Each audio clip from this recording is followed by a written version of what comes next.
and most of you here in the United States don't.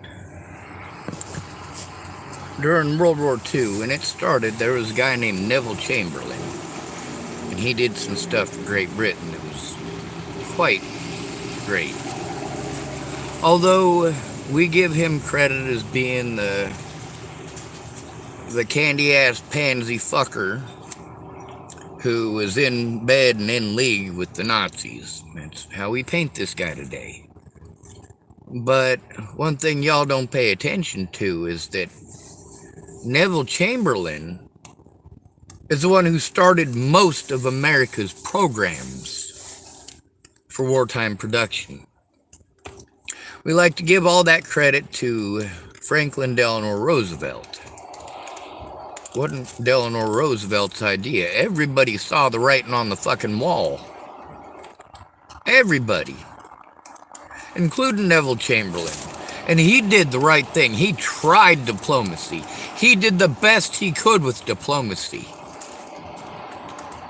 But like any good diplomat who gives a shit about his country, he's looking at more than one option. He's not putting all his eggs in one fucking basket. He's not dependent on somebody like Caitlin Tatum to come forward and tell the truth and having that be his only basket.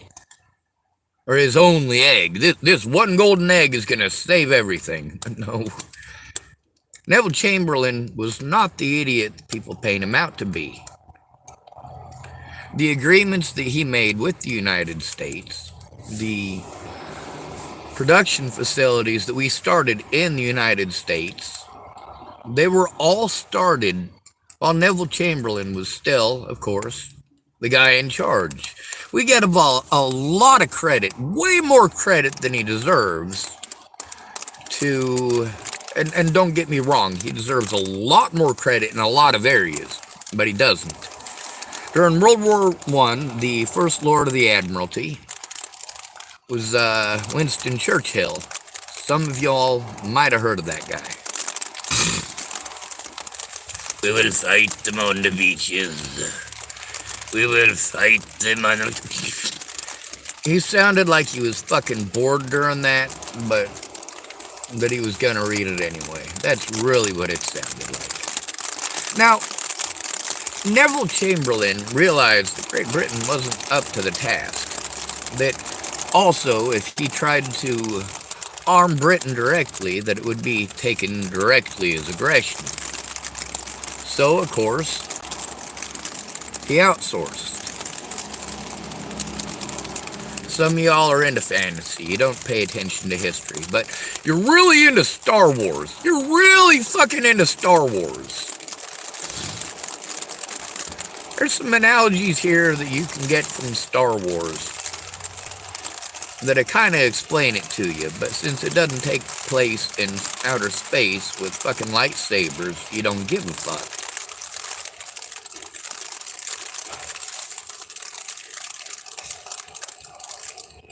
With the Willow Run facility, did the United States finance that? No, Great Britain did. Great Britain financed most of our wartime production. And if you notice, we were sending supplies over there and war machines before 1939. When we sent the 50-old destroyers over to Great Britain in exchange for the use of British military bases. What year was that?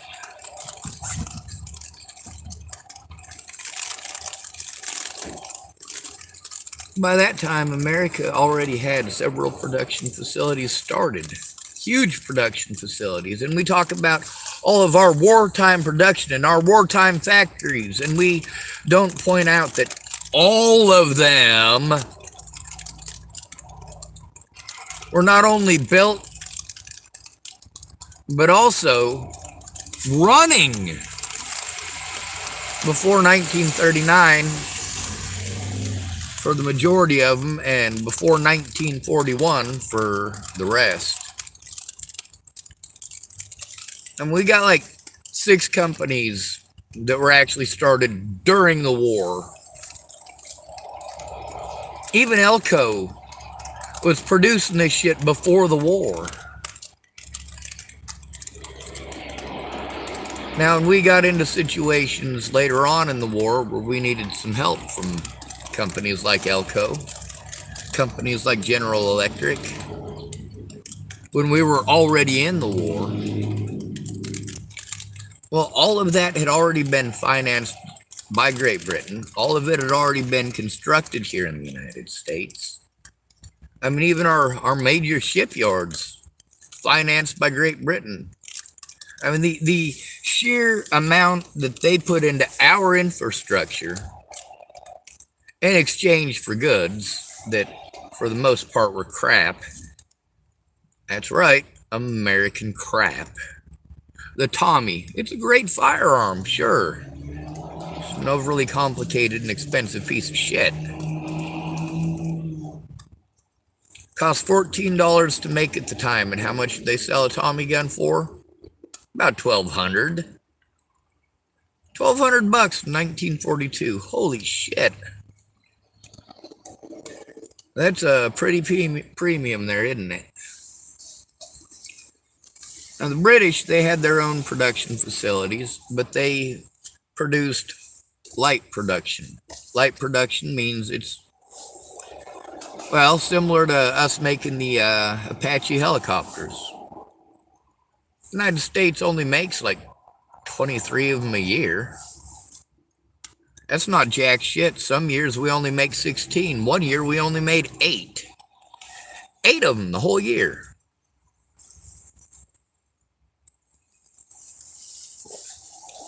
It's not a significant quantity. And that's kind of how Britain did it up until the war started.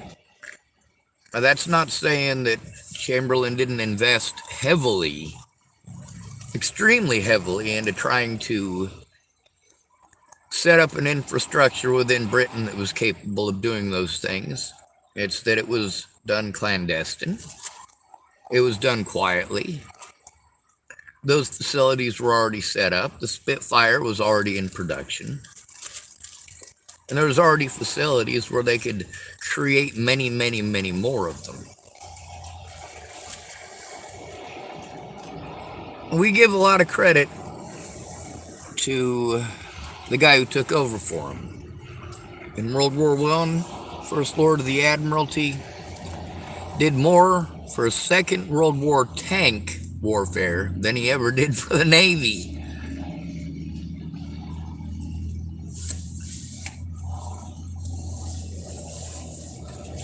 We bastardize a lot of people.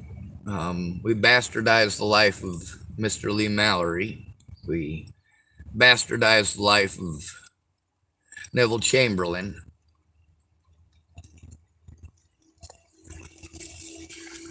We didn't do a service to Mr. Jericho either.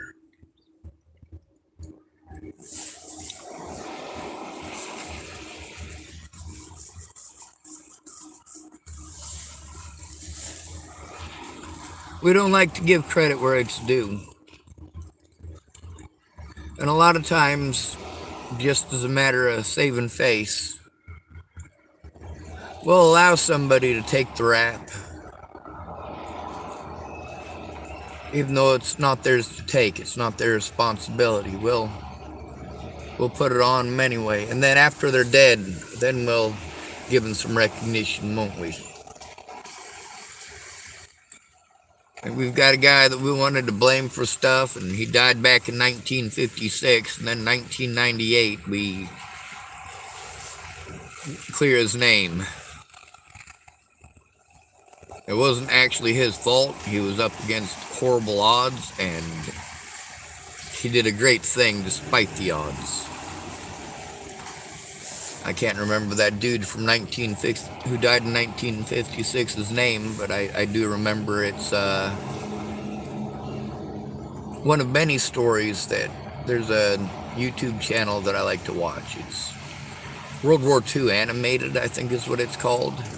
And the guy talks about a lot of the heroes that I definitely look up to.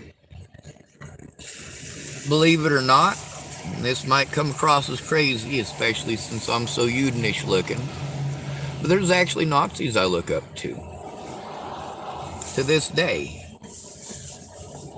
Absolutely. Like the Belgian Nazis that kept on letting Allied troops come through on their airplanes. How about the SS officers that helped to get the Tirpitz bombed? Oops.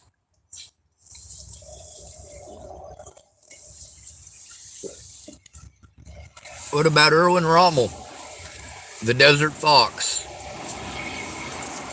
You can see how that conflict played out. The British overextended, so they wasn't getting their supplies. So the Germans, they was real close to where their supplies were coming from. And they pushed real hard, and the British had to fall back. And as the Germans pushed, they extended their supply lines. Couldn't get all their supplies through. But the British, they're closer to their supply line, so they got plenty. So they pushed the Germans the other way. Back and forth, back and forth, back and forth. Battle of logistics. Beautiful. Then America come in. How did that work out? Again, the battle of the supply lines.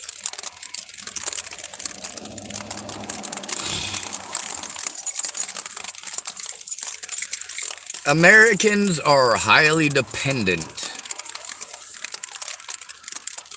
Most Americans that I know could not survive in the woods for a week. They would die without medical assistance within a week. Now, that's even if you dropped them off with clothes on. Never mind doing it naked and afraid style.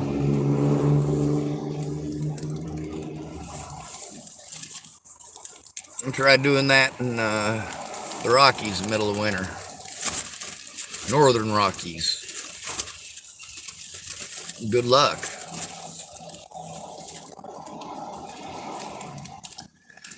We had a lot of people who were able to dig in. There was a lot of mountain ranges that were taken over during World War II, and we had a lot of soldiers dug in, but again, it's a matter of logistics. Sure, it might only be 2 miles from the base camp where you got to get everything brought in from. Well, 2 miles as the crow flies. That's a straight line. But when you're going up a mountain, any of y'all who have ever driven through the mountains, you know that there ain't no such thing as a straight road at any point. So as the crow flies, it might only be 2 miles, but it might be as many as 20 to 30 miles of trails to get to that point, especially in the Alps.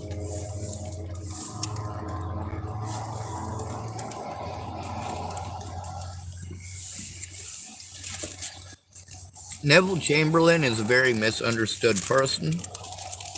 A lot of people look at him as a Nazi sympathizer or a pushover.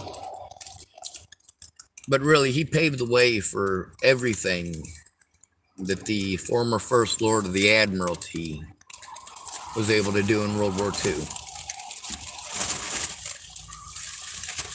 If it hadn't been for him pushing a lot of that stuff that we like to pretend is wartime production. We watch this on TV. We see the Bull Run facility, and we see the Liberators that are being produced there and coming off the end, and we see the B-29s later on that are produced in a lot of different places.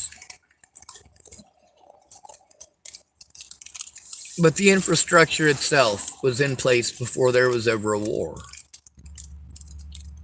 Most of Roosevelt's presidency was spent trying to convince the American people that we weren't gearing up for war, while Great Britain is bailing us out of an economic crisis, and thank goodness, and rightly so. They needed it. However, that also sowed the seeds of Great Britain becoming just jolly old England. It also paved the way for the end of empire, which Chamberlain did something about. But unfortunately, the former First Lord of the Admiralty, Winston Churchill, he signed the end of that when he decided that he was going to try to have American troops fighting in North Africa instead of going right for the throat, allowing the Germans to dig in for years. Basically the same thing the Germans allowed the Russians to do at Kursk, except at Kursk, it was a couple of months. Normandy, yeah, the Germans had a lot of years to fortify that area.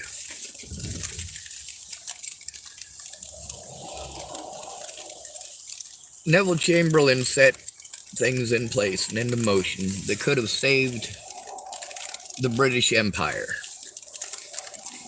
And when he left office, he was hoping, I'm sure, that the people who took over had the stomach for war and the stomach for what came next, and also the intelligence enough to realize his foresight in the programs that he created. You can see Winston Churchill, even up until his death, had no problems taking credit for Mr. Chamberlain's hard work and, of course, ability to see the future. I don't mean as a crystal ball reading gypsy. I don't mean somebody reading tarot cards. I mean he was able to read the fucking room.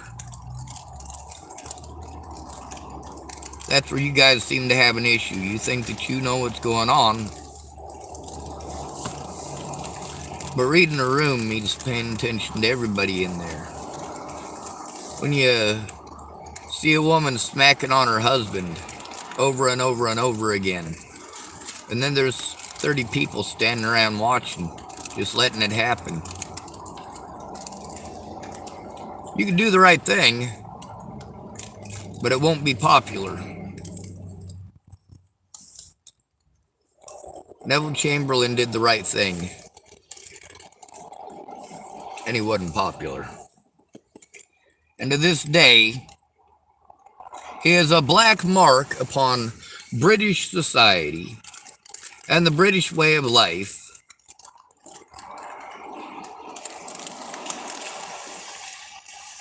But he's not the one that fucked it up. The former First Lord of the Admiralty is the one that sold out to Franklin Delano Roosevelt all over North Africa.